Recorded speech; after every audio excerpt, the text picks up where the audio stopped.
Have you ever felt like you have a goal for your future? You're trying to get to someplace new in your career. You're trying to grow and you feel stuck because you lack the skills, you feel like you lack the experience or the qualifications to be able to get you to that ideal future. If that's you, I want you to stay tuned. We are going to tackle that in this video. Put on his head, I'm coming in high, I'm coming in quick, got what I got, I'm so content. He calling me big, running up chicks, running up, loving that flex, been on that marathon nail. I run at my pace, they loving the sprint. Foot on his neck. So many of the people that I've worked with over the past 10 years as a career coach have just felt stagnant. They felt just, at a standstill because they can't get to where they want to be. Like there's some gaps that are right in front of them that prevent them from getting there. So I really want to tackle that head on. So there's 3 things that I would recommend that you do if you feel like you lack the qualifications, the skills, and experience. The first thing is I would actually test myself. I would do a gap analysis. The second thing is kind of straightforward. I would actually go out and get those skills. I would get some work experience. The third thing is I would need to rebrand. So let's tackle the first thing, actually testing myself. So the reality is this: many of us feel unqualified to do certain work because we're looking at other folks, maybe on LinkedIn, social media, or maybe we have this idea of what the future looks like and we're scared to go out and go and get it because we lack something. Oftentimes our brain will tell lies to us. Our brain is going to help us wrestle with fear and tell us that, hey, I don't think you're qualified to do this. But I think we have to test ourselves. To do that, let's just think about doing a gap analysis. So a gap analysis is essentially me looking at a job description. Maybe I'm on Indeed.com, I'm on LinkedIn, I do a quick Google search, and I look at a job description and I literally look at all of the bullets, all of the descriptive language for the job description that I'm looking to go into. And I literally build out a matrix and start to ask myself, which of these skills or experiences do I have and don't have? What ends up happening is when we see ourselves on paper, when we see ourselves and like, all right, well, at first I thought I wasn't marketable. I didn't think that I had the qualifications. But now looking at myself on paper, like I actually have maybe 50% of these things, or 75%, or maybe 95% of these things.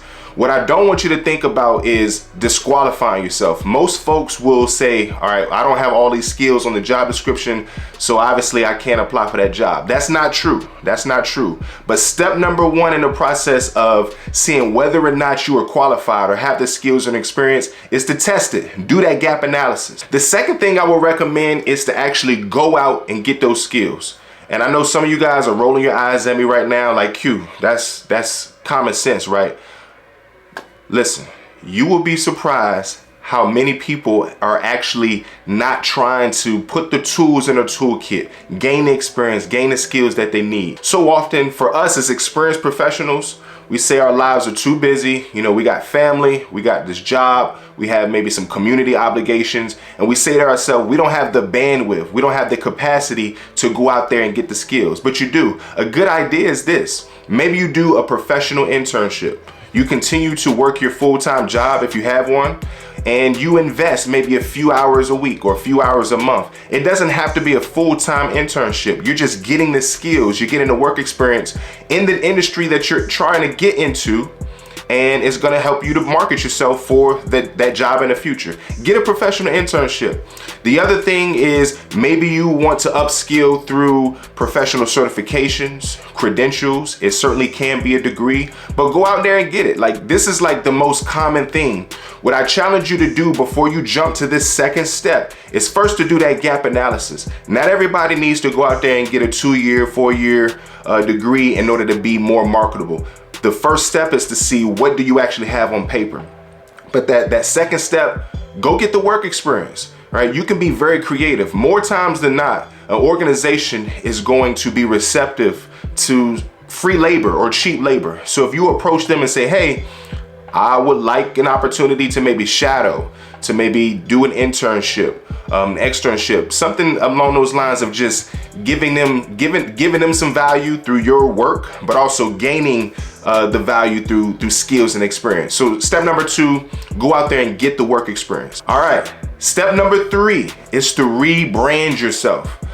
What I see often as a career coach is two things. First, when people say, hey Q, I'm looking to change careers, can you look at my resume?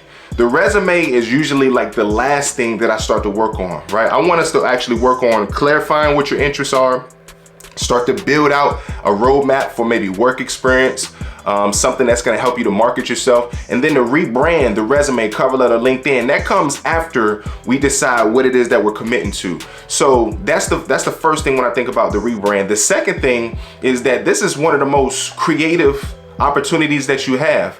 Most of us will disqualify ourselves out of applying for a job because we didn't have the prototypical pathway, right? When you look at people on maybe LinkedIn that's trying to go into an industry, you know, maybe they majored in it and then they went and got an internship and then they got into, you know, a full-time job opportunity, and if that's where they've been for 10, 20, 30 years.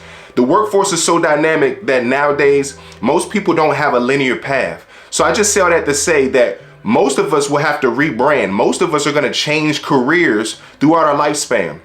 I think when I looked at research, roughly people will change careers about 12 times throughout the lifespan. All right, that's quite a bit.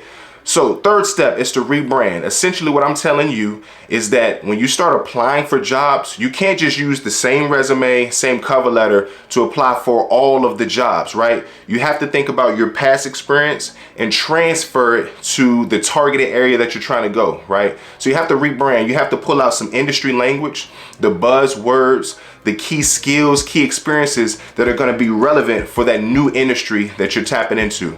So third step is to rebrand. The last thing that I'll mention in regards to rebranding is, listen, look at people that are doing the work that you're trying to do. All right, have somebody or multiple people that you research or get that are out in front of you professionally that you can look up to, right? And you don't necessarily have to know them. This is, you know, the good thing about LinkedIn. So as you are looking to rebrand yourself, as you're looking to carve out your new career pathway, look at people in those careers, see what are the common credentials, the common skills, the work experience that they've acquired, and that's gonna enlighten you for how you can rebrand yourself, how you can translate your past experience to what it is that you're trying to do currently. So just look at other folks that are doing a career that you want to do. All right, fam, hopefully that was helpful. What I want you to do is make sure that if you need help, reach out to us. You can visit our website at lenorecoaching.com. We got a lot of great resources, including our coaching services, but we also have some courses. You guys might be interested in our 60-day career change course as it applies to this content. Be sure to also shoot us an email at info@lenorecoaching.com. If you have any questions, have any inquiries, just connect with your boy. Shameless plug, again, be sure to get your copy of Purpose Driven Work. I think that this is going to be a good resource for those of us that are trying to align our dreams, callings, and careers with our purpose. And then lastly, connect with your boy. I'm on social media. You guys can reach out to me via TikTok, via Instagram, via LinkedIn, and I'm accessible. All right, excited to connect with you guys. Y'all have a blessed one, man. Y'all be good out here. Look forward to connecting with you soon. Take care. Put on his neck, I'm coming in high, I'm coming in quick, got what I got, I'm so content, he calling me big, running up chicks, running up, loving that flex, been on that marathon, yeah, I run at my pace, they loving the spread, foot on his neck.